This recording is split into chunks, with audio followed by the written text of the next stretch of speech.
மாவட்டத்திற்கு வருகை தரும் கழகத்தின் 3ஆம் அத்தியாயமே வருக வருக என வரவேற்கும் வழக்கறிஞர் முரளி பாலுசாமி, தகவல் தொழில்நுட்ப பிரிவு மாவட்ட செயலாளர். சற்று நேரத்துக்கு முன்பாக திருச்சி வந்தடைந்தார். விமானம் மூலமாக தவேகா தலைவர் விஜய் சாலை மார்க்கமாக புறப்பட்டு நாகை வந்தடைந்திருக்கிறார். அங்க பிரச்சார வாகனத்தில் ஏறி இருக்கிறார். இன்னும் சற்று நேரத்தில் அவர் கூட்டம் நடைபெற இருக்கக்கூடிய இடத்துக்கு வந்து உரையாற்றுவார் என்று எதிர்பார்க்கப்படுகிறது. திருச்சியில் பார்த்த அளவுக்கு கூட்டம் இல்லை என்றாலும் கூட அவருடைய வாகனத்தை பின்தொடர்ந்து தொண்டர்கள் பயணிக்கக்கூடிய காட்சிகளை நம்ம பார்க்கின்றோம். காவல்துறை பல்வேறு கட்டுப்பாடுகளை விதித்திருப்பது குறிப்பிடத்தக்கது. பயணத்திலும் கூட கடைசி நேர மாறுதல்கள் ஏற்பட்டிருப்பதை பார்க்கின்றோம். அவருடைய பிரச்சார வாகனத்தில் ஏறி சாலை மார்க்கமாக பைபாஸ் சாலை வழியாக கானூர் செல்கிறார். நாகை புத்தூர் பகுதியில் மக்களை சந்தித்து அங்கே உரையாற்ற இருக்கிறார் தவேகா தலைவர் விஜய் என்பது குறிப்பிடத்தக்கது.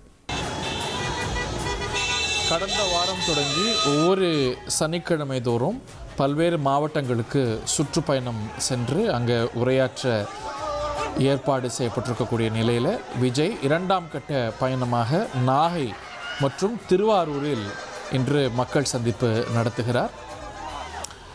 அவர் நாகை வந்தடைந்த நிலையில் அவர் வாகனத்தை சுற்றி அவருடைய தொண்டர்கள் உடன் பயணிக்கக்கூடிய காட்சிகளை பார்க்கின்றோம்.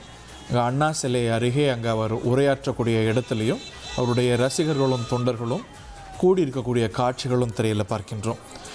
இன்று டெல்டா மாவட்டத்துடைய பிரச்சனைகள், நாகை பகுதியை சுற்றி இருக்கக்கூடிய மீனவர்களுடைய பிரச்சனைகள், இது போன்ற இந்த மாவட்ட பகுதி பிரச்சனைகளை தாண்டி தமிழ்நாட்டு பிரச்சனைகளை எல்லாம் சுட்டி காட்டி அவர் பேசுவார் என்று எதிர்பார்க்கப்படுகிறது.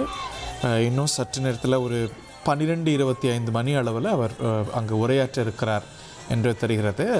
2 பகுதிகளில் இன்றைக்கி அவர் உரையாற்ற இருக்கிறார். அவர் சாலை மார்க்கமாக திருச்சியிலிருந்து நாகை வந்தடைந்திருக்கக்கூடிய நிலையில் இன்னும் சற்று நேரத்தில் உரையாற்ற இருக்கிறார் விஜய். திருச்சியில் பார்த்தது போலவே அவருடைய வாகனத்தை அவருடைய தொண்டர்கள் பின்தொடர்ந்து செல்கிறார்கள். நேற்று அவருடைய தொண்டர்களுக்கு அவர் அறிவுறுத்தல் வழங்கினார். வாகனங்கள் மூலமாகவோ இல்லை அவருடைய வாகனத்தை பின்தொடர வேண்டாம் அப்படின்னு அவர் அறிவுறுத்தல் வழங்கியிருந்தார். ஆனாலும் கட்டுக்கடங்காமல் அவருடைய தொண்டர்கள் பின்தொடரக்கூடிய காட்சிகளை பார்க்கின்றோம். நீங்கள் திரையில் வலப்புறம் பார்க்கக்கூடிய காட்சி என்பது அவர் உரையாற்ற இருக்கக்கூடிய அந்த இடம். அங்கே வந்தடைந்து இன்னும் சற்று நேரத்தில் அவர் உரையாற்ற இருக்கிறார். வாகனம் பயணிக்கக்கூடிய இந்த ரூட் ஏற்கனவே திட்டமிட்டிருந்த மார்க்கம் தாண்டி இன்னைக்கு புதிய ஏற்பாடு செய்யப்பட்டிருக்கிறது. அதற்கு அனுமதியும் பெறப்பட்டிருக்கிறது.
வாகனத்தில் பயணிக்கிறார் விஜய். இன்னும் சற்று நேரத்தில் நாகையில் அவர் பேசக்கூடிய பாயிண்ட்டுக்கு வந்தடைவார்னு எதிர்பார்க்கப்படுகிறது. அது பற்றிய விவரங்களோடு களத்திலிருந்து செய்தியாளர் தாயுமானவன் நீங்கள் பார்க்கக்கூடிய காட்சிகளை வரீங்க. இன்னும் எவ்வளோ நேரத்தில் அங்கே அவர் உரையாற்றிருக்கிறார்? மேலும் விவரங்கள் தாயுமானவன். நாமக்கல் மாவட்டத்திற்கு வருகை தரும் கழகத்தின் 3ஆம் அத்தியாயமே வருக வருக என வரவேற்கும் வழக்கறிஞர் முரளி பாலுசாமி, தகவல் தொழில்நுட்ப பிரிவு மாவட்ட செயலாளர். இனி செல்லும் இடமெல்லாம் செய்தி. தந்தை டிவியின் வாட்ஸ்அப் சேனலை ஃபாலோ பண்ணினா செல்ல இருக்கும் இடமெல்லாம் செய்தி. இதோ QR கோட் இப்பவே ஸ்கேன் பண்ணுங்க, ஃபாலோ பண்ணுங்க.